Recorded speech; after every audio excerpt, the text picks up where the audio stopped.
You're now tuned into the fourth season of Atypical Voices in Our Time, the official podcast of Chemistry Productions, a media education company. Let's get it started. That's AVIOT. Hey, what's going on, y'all? It is the AVIOT podcast. I am your gracious co-host, Jay Stokes, joined by Jay Random, my man Jay. What is goody? Hello. Chilling, man. You know, just living the life, right? Staying tapped into the news, disgusted with the news, turning off the news, Turn that TV off. in my sleep. Shit, I should be too much. It's too much. Yeah, I will say though, I don't think at any point we should ever get to the feeling that this is normal, right? No. The news. Yeah, that we're it's not getting. normal. Yeah, we shouldn't be saying, okay, well, this is normal. We're just going to allow this to happen. No.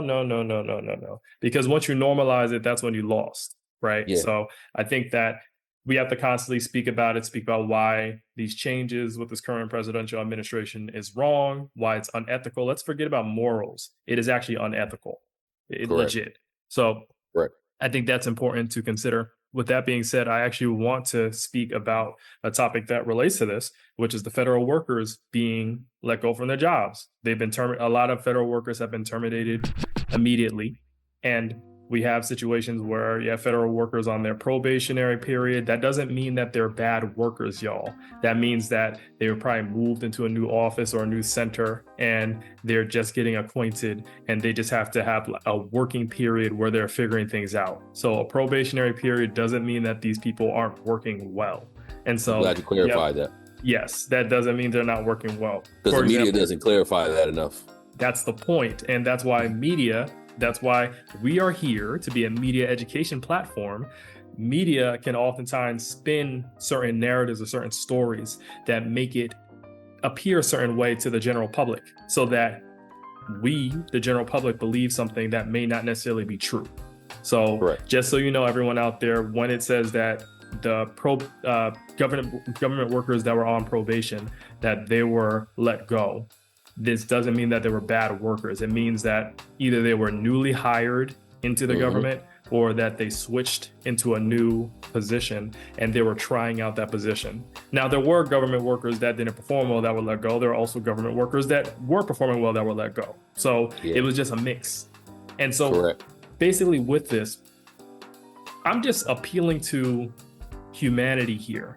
For everyone that's listening to this podcast right here, understand that when you're just letting people go, you're not giving them a full warning that they're going to be terminated. You're affecting so many families. You're affecting their children. You're affecting those that take care of elderly parents or elders in their family. You're affecting people who have plans to get married, people who want to start a family. It's not just, we're just going to cut people and just get rid of these expenses. This is life and death to some people out there. Correct. And we all know how it works with budgets, right? So when you start to trim the fat on the budget, that number doesn't magically appear again on the budget. It's now forever gone. So say you have a budget for $200,000 and you only use 150. Well, you better believe next year your budget's going to be for 150. They're not going to be like, oh, that 50,000 you didn't use, we'll just wait. No. So that's how I look at it. Like, you know, when they're trying to trim the fat in the government, right? Those jobs definitely in this administration won't be coming back. And by the time you try to find those people to come back, right, they're already have a different job. They're not going to trust the government to even deal with the pain and the headache that I could be terminated now with different administrations coming in. Like, come on. Before, the president never affected what the government was doing as far as government workers. Now we see that a president could come in and with a flick of a wrist, fire people with no remorse. And as long as that president has the House and the Senate, everything could just be okay with them. You know, like the terminations can go through without anybody contesting it. That's terrible. And that's the problem, right? Because I know for me, I used to always like, dang, I would love to be a government worker. No, not now, because I don't trust it. Now that I know that the president could come in at any point with his agenda and change the shape of the government and his vision, his or her vision. That's not job security enough for me. Nope. And you got to deal with that every 4 years. Right. No. And well, this never used to be a thing before. That's what I'm saying. But now we know, just like now we know a billionaire could just have a reign of the government purse, and he's not even from this country, but because he's rich and he has his hands in the president pocket, he could just come in and say what he wants to say and do what he wants to do, and nothing happens as of now. So my eyes are definitely open, and I feel like it's once you open up, or once you let that genie out the bottle, forget it. It's you can't put the genie back, which means someone's paying attention to this. And the next time in 4 years, Democrat or Republican, they are starting to realize they may have more power than they ever thought they did, and that's scary. A good point. That's a very good point. They shouldn't have. They shouldn't have that power. No. Yeah, that's a very good point. Speaking of, before was, and I'm sorry, excuse me. you're good. Before was when the president came in. Like I said again, the president did what he did, signed executive orders. Congress, if the president had an idea, the president would bring it. Well, not really bring it to Congress, but Congress had to approve it. Now, this guy, I've yet to see Congress do anything to even approve any movements that he's making. So some of this has to be legal. Yes. But he has the Republicans in their hands, and Elon Musk is telling anybody who doesn't vote in their favor, he's going to pay for someone to run against them in 2 years. And these cowards are nervous. Like, instead of having a spine and be like, do it. They're like, okay, nope. Okay, who do you want me to vote for? Damn. How do you want this vote to happen? That's scary. At the end of the day, you want to be on the right side of history. And I stand by that. Speaking of Musk, I don't know if you're familiar with this actor by the name of Zachary Levi. Tell me about it. His name sounds familiar. You seen the movie Shazam? Yes. He's the one that plays Shazam. So he's an avid Trump supporter, I recently found out. And he actually tried to appeal to Musk saying, hey, can you chill with the mass firings of people in the federal government because some supporters of this current administration are falling through the cracks. Wow. And I'm sitting over here like, really? Oh. Mm-hmm. So some of these people that voted for you are actually getting fired as well. So Correct. He don't care about the firing. He just cares that instead of you saying, okay, pull up the Democrat and the Republican voter register. Okay, this is a Democrat, got to go. Republican, stay. No, they're just saying everybody got to go. See, Correct. And once again, that's the thing I hate. His humanity and his sense of what word am I looking for? But definitely his humanity, and he's selfish, he's stingy. Once again, I see that bothers me. That instead of him saying as a broad request, may you please stop, he's saying, hey, may you please stop firing Republicans without saying Republicans. Well, no, he literally said, please, Elon and all of your team and whatever needs to happen, please don't let everybody fall through the cracks as we are doing what is necessary, which is to get in there and cut a cancer out. You're kidding, right?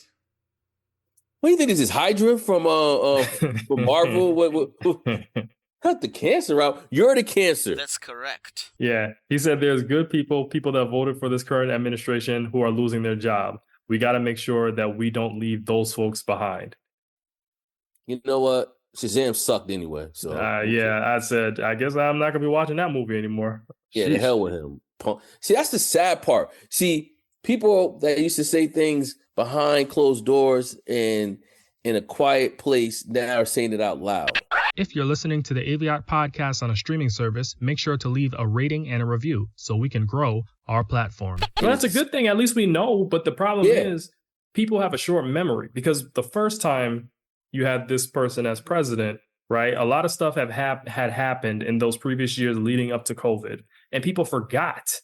And they decided to still go for this person to be in this current political season once again. And I'm saying, no one remembered what happened last time. People don't care. Nope. A lot That's of the people. problem. I had a talk with someone yesterday, and they slipped up, and I believe they voted for Trump. And how I know is because when I replayed the conversation back to my mother, it's something the person said, and the person's like, and we were talking about taxes. And I was like, it's not fair for you and I to pay less taxes than someone making 20,000, 40,000. Now, I don't make half of the money that he makes. Like literally, I don't make half of it. So he makes more than me. And he said, and that's why I voted the way I did. And I said, oh, but I didn't hear it the first time because I was steady debating on him. But then when I replayed it back, the conversation. Hold on, no. If you said if that's why I voted the way I did, that could say, because if you said that wasn't fair. He was talking about, no. He wants his taxes. Okay. He said that's the way they said that's why I voted the way I voted. I'm sorry, let me bring it further. He said because of taxes. Sorry, I should have said that. But in my mind, I didn't hear any of that because I'm steady debating, because he started off by saying, how do you feel about Doge? And I'm like, what? We talk about this? That's a setup. That's a setup, bro. That's a setup, right? And every time we talk, I hear him throwing conversations in about this administration, but he's talking about, but I didn't vote for him. And I'm like, okay. But he slipped up this time and said, that's why I voted for my taxes, because I want my taxes. And I don't agree with, I make all this money, I should be paying the same amount of taxes. I said, but once again, I heard none of that, because once again, you know, like when you're in an argument or a debate, you tend to forget, or you hear it, but it's when you play it back in your head, you're like, wait a minute. How I feel, to be honest, regarding taxes, I feel that there should be a standard. Once you hit a certain amount, say we'll make up a random number. We'll say if you're making 100, if you're making 100K and up above, right? Then you say, all right, well, we're going to do this percentage, and that's taxes, right? And if you make less than 100K, then you loosen up on the percentage. You make it a smaller percentage as the number goes down, because taking 10%. So someone making $10 an hour, someone's making $100 an hour, taking 10% of the $10 an hour is going to hurt more than the $100 an hour. Correct. You know what I mean? So that's why I'm saying I think it should loosen up when you go lower, and when you go higher, just hit a point and just keep that percentage. I don't agree with you keep on taxing the rich even more, because some people truly worked hard to become rich or become wealthy, and I don't think they should be penalized for working hard. No. Right? This is just my thought. I'm not economics professor. I'm not in the weeds of this by any stretch of the imagination. This is just my thoughts off top. I believe that for poor people, there are a lot of conditions, there are a lot of reasons why people end up in dire straits, and they should have it easier. Correct. And it's not have it easier because you're, I don't want to say the word poor, but you don't understand what I'm saying. You're not making a lot of money, but you should have it easier because you don't make the same amount of money as someone making 350,000. Because the way it works like this, the person that makes 200,000 and less gets taxed more than a person making 350 to $1 million and $1 billion. It goes up. So how is it that the person that's making 350,000 and the person that's making $1 million and $1 billion is paying less than the person making 20, 40, 60, 80, 100? That doesn't make any sense. It doesn't. You're right. At all. Let's have a number and let's stick to it. Don't have a number and the seesaw effect happen in the opposite way. Because yes, there are more rich people than middle class. There's less. No, I'm sorry. I said it backward. There are more. Yeah, I said it backwards. Sorry about that. There are more middle class and people that's poor than there are rich people, right? So with that being said, when you think about this tax law that Trump is trying to put into effect, yes, you're going to get more, but how much more are you getting? And you're hurting the people who don't need to be taxed as much. Correct. Because the thing is this, what you got to understand is when people in society are doing good financially, that actually helps the economy overall, because they're going to start spending more. They're going to start putting money into the economy, which makes things flow better. So I don't know why there's such a I guess, this mission to just help out the rich. Because I'm like, you're going to lead into a dystopian society, and it's not going to be good at all. It's not. It's not So- because a lot of rich people, they don't even spend a lot of their money too. They put this shit in the bank or they put it overseas and they do other things. It's mainly middle class and, poor people that spend a lot of money for the most part. Yeah, those who are less fortunate, definitely. Because a lot of rich people, they also get free shit. They for the do, most which part. is crazy.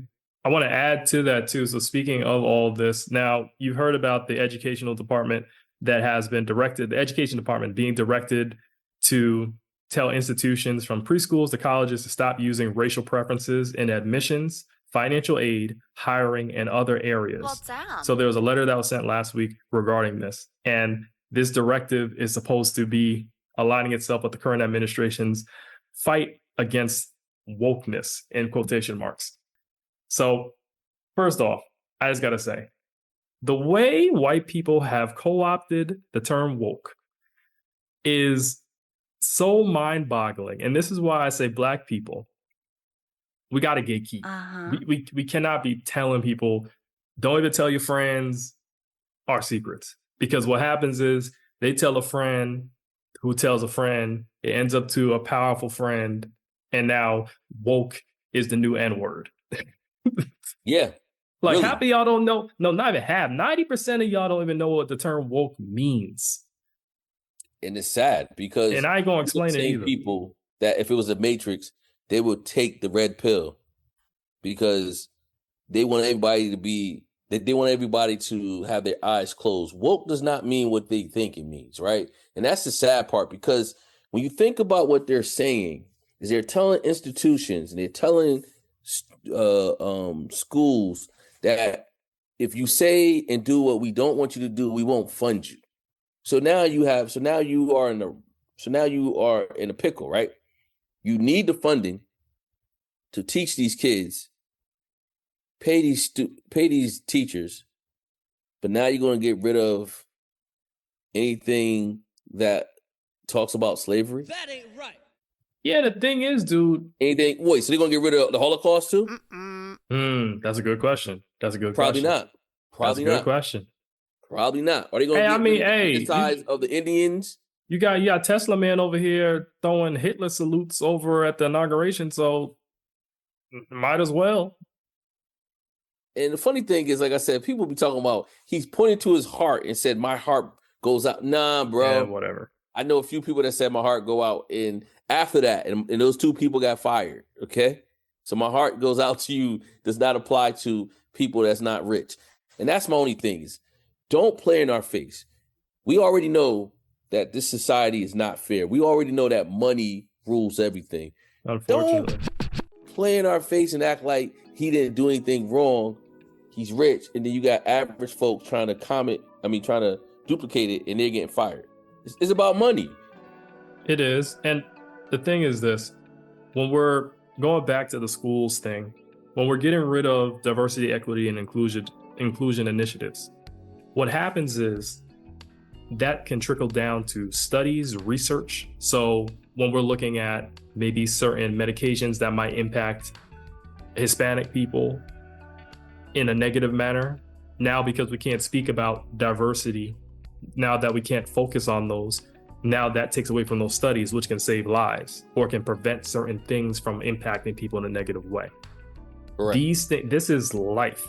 The reason why these initiatives are put into place is so that handicapped people don't get discriminated against. It's so that women don't get discriminated against. So that Indians don't get discriminated. It's not just about Black people. I understand that's the focus here. However, these things are put in place so that everyone has a shot at success. And let's not forget, the reason why these initiatives had to be put in place in the first place is because this country runs on systemic racism and oppression. And because of that, they don't. But pay attention to the stuff they're taking away. There's a reason why HBCUs exist. You think those just came out of nowhere? Like, I don't see no historically Indian universities. I don't see any historically Jewish university. You know what I'm saying? Like, HBCUs exist because they didn't want Black people getting educated. So that's the problem, right? Because when you think about it, mm, it's just sad. so speaking of black Because folk, oh, go ahead, go ahead. Yeah. no. It's sad because clearly they're just they're doing stuff, and I don't ever see it going back to the way it was. No, it's not going to go back to the way it was. I do need people that have the ability to push back against this, to grow a spine. At the end of the day, holding a Yeah. powerful seat, holding a powerful seat. What is that in the grand scheme of things? Okay, let's look Yeah. at it like this. For y'all rich folk, right? Y'all want to get richer, and y'all want y'all families to be good. Do you know what happens when you take when you take food out of people's mouths? They get violent. And what's going to happen is your rich wife is going to be walking down the street and she'll get stuck up and robbed because you taking money out of people's pockets. You're taking food out of children's mouths and people get desperate. There's a correlation between poverty and higher crime. So if you have people struggling out here, there's going to be more violence. There is a correlation there. And the sad part is not to add fiction to reality, right? Not right. But do you remember when Batman? Remember when Bane? Remember that Batman when Bane had when the poor people just got tired. Remember they started acting out. No, Dark Knight Rises. Yeah, Dark Knight Rises. I couldn't remember that one. Mm-hmm. But no, you're right. See, and this is the problem. The problem is they're going to eventually cause a rift that they're not ready for. So, because like you said again, when people have their backs up against the wall, they do things that they normally don't do. Yes. Correct. You know, and all this senseless firing and replacing people with robots, you know, people who work at a company for 20 years, that takes a toll on people eventually. It does. So, all this revoking, overturning these old laws, like Trump just overturned that 1965 law. You heard about that? What was that? What was that about? So it was So I seen it on. It popped up on my news feed, news break. So it says President Trump revokes Executive Order 11246, signed by President Lyndon B. Johnson in 1965. That's crazy.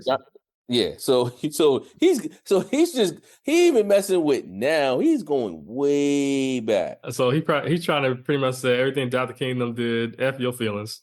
So Johnson order required. So this order required federal contractors to ensure equal opportunity for minorities, recruitment, hiring, training, and employment practice.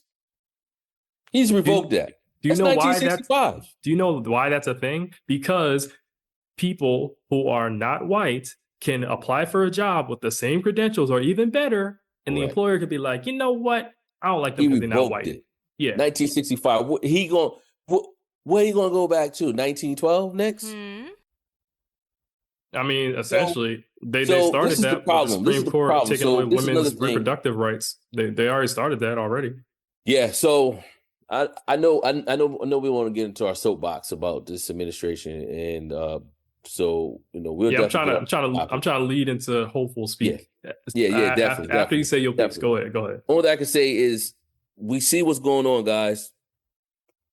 All that I can tell you is vote for your local election as well, because if the Senate and the House is flipped either or in your favor, hopefully right about now they're both in the favor of Republicans. If we can flip it, then laws can come.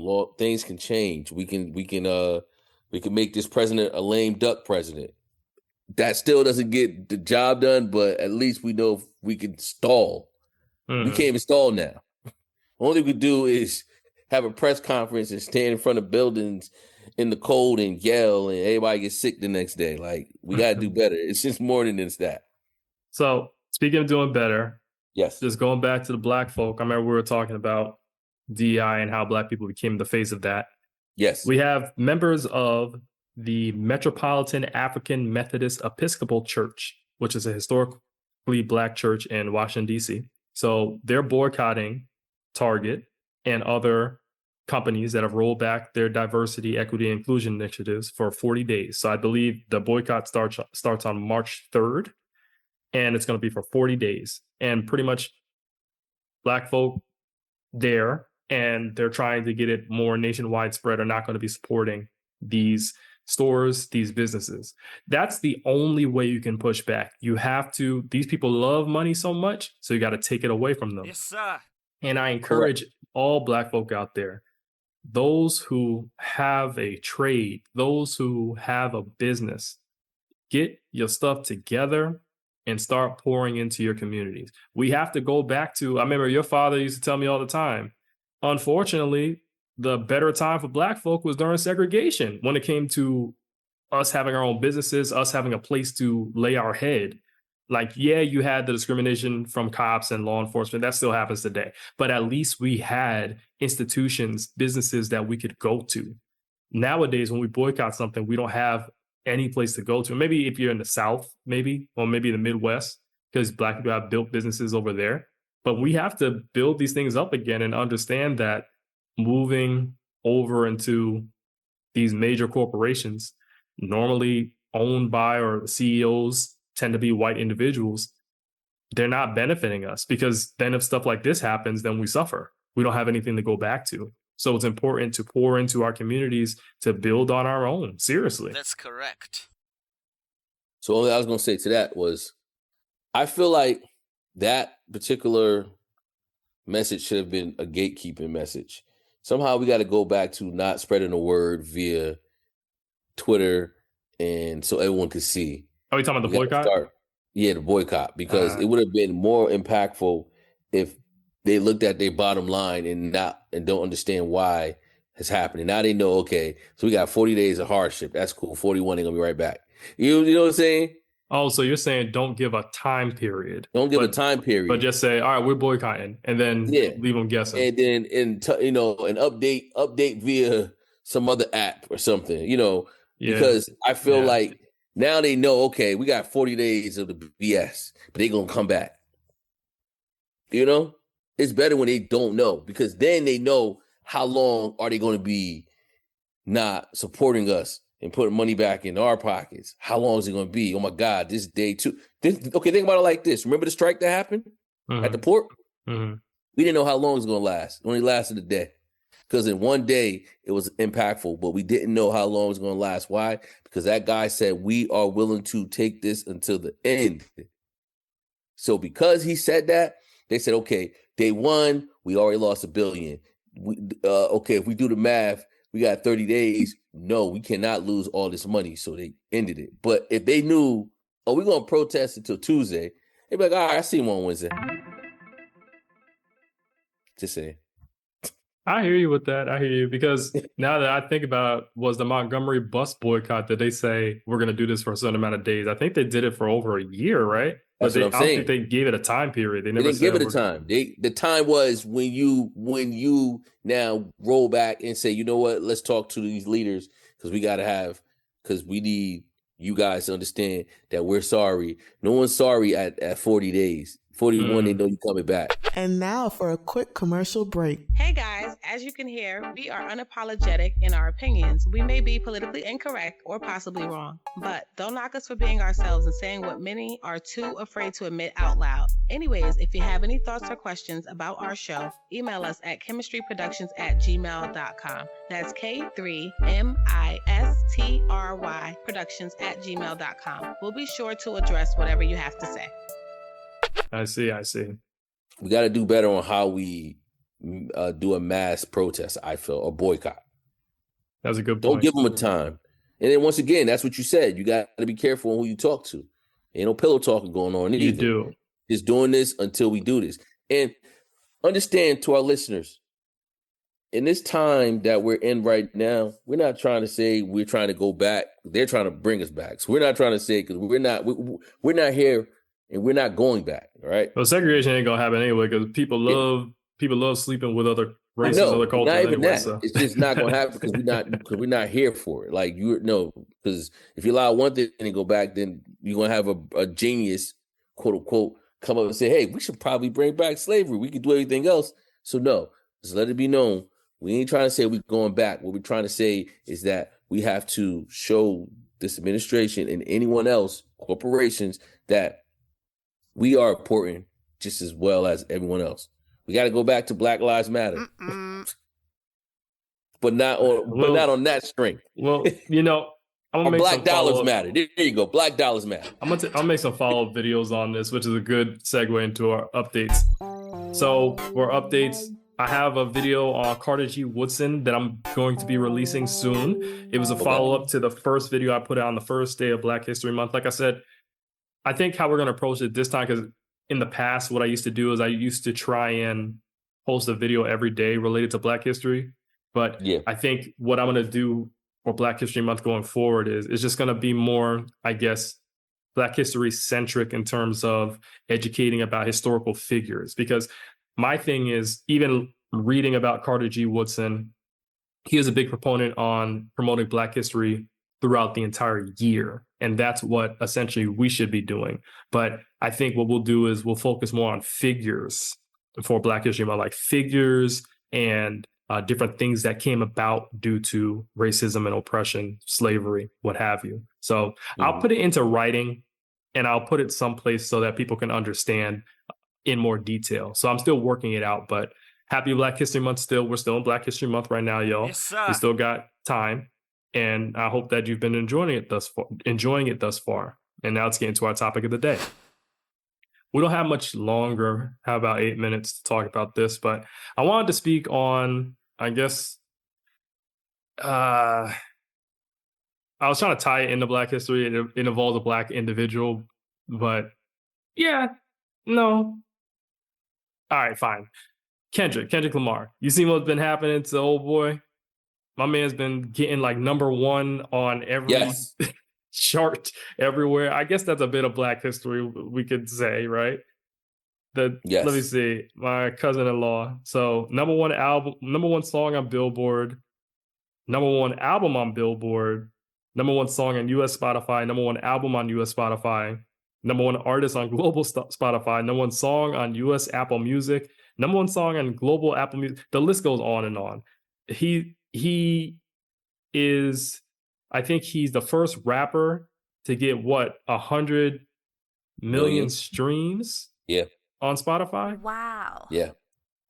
He's the first rapper to have 3 albums in the Billboard Top 200 or something like that.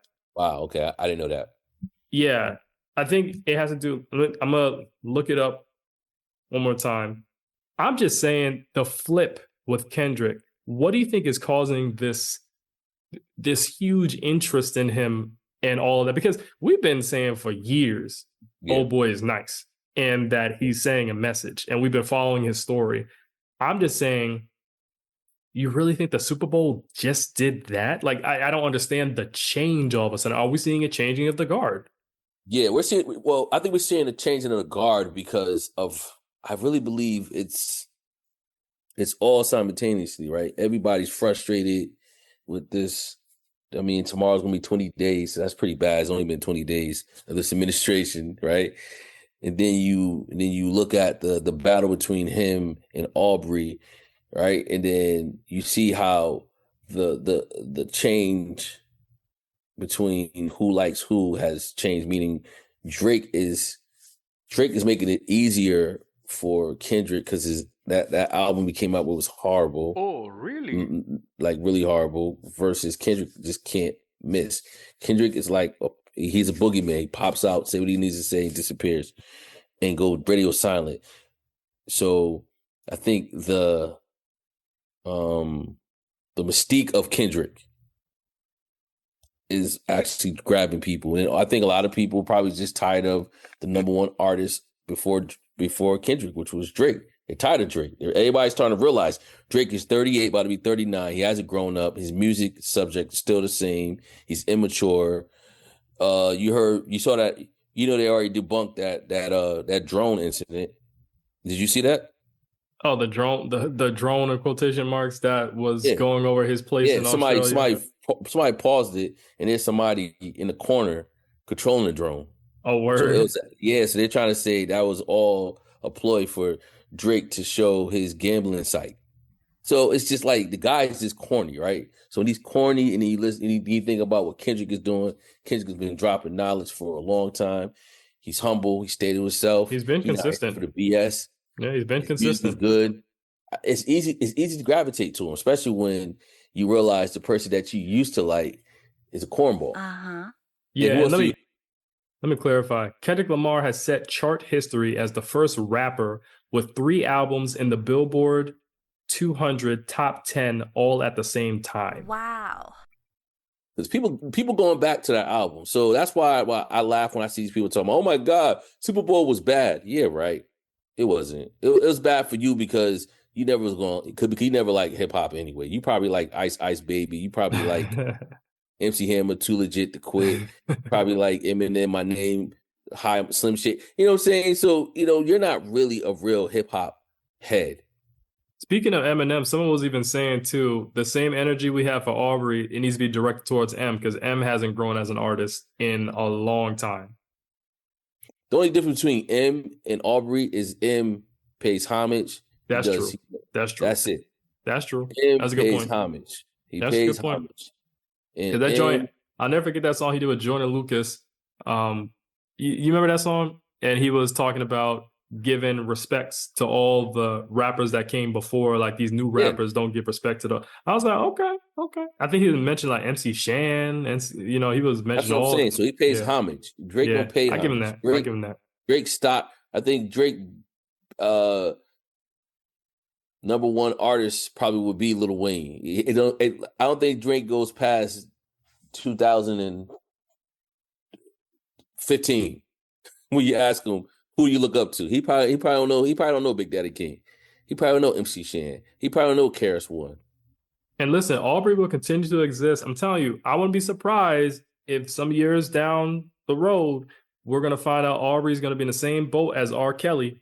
And my thing is, he has all the signs, and a lot of y'all still support him. I told you the other day, Random. I told y'all listening to this show, and these women were on there saying, I still listen to his music, but he's a loser, blah blah blah. I'm like, you guys are still supporting him, and that's why he's still going to exist. That is why these toxic messages are going to exist. And my thing is, don't talk to me about toxic masculinity or the manosphere, red pill, any of this patriarchy, and you're supporting artists like that or Chris Brown or Future. Correct. Don't talk to me about that, and you continue to listen to that music. Correct. So that's why. So to answer your question, I believe that's why Kendrick is now propelling to be the number one artist. Because who else we have to listen to? The Baby is horrible now. I need Tyler to come up with another washed. something. I think Tyler is on tour now. Tyler Creator. Yeah, Tyler would probably be the next. He's so tough. It's kind of like Tyler, nice too. Yeah, so that's what I mean. And then really, Doechie's going to be coming up with another project. I think. Yeah, I think you're gonna job at the Super Bowl because he did what he wanted to do. Yeah, I think you're going to have more people that are following suit going forward, and I think that you're going to have more vulnerable, conscious hip hop that's still fun because Kendrick did both. It's conscious, but it's still fun. Yeah, but no, he's definitely 2024 was his year. Seemed like 25 gonna be his year too. Crazy, right? I'm interested to see how this tour does, and you'll tell me the details when you have your date. Now, when is the day that he comes to March 3rd? May 3rd. Can't wait. Okay, May 3rd. Okay, May 3rd. It's I think it's a Saturday. I can't wait. Wilding out, Blackout City. Can't wait. I'll probably stay in Charlotte. I don't think I can make it home. I only live like 20 minutes away. Listen, this is a good episode. We're gonna see everybody on Sunday, and we'll have. I'm sure something's gonna happen by then. Yes. All right, everyone. We gotta talk about ASAP Rocky on Sunday, so we'll Sunday. Let's get that. it. Yeah. All right. Yes, sir. Peace. So go a little something like this. That's AVIOT.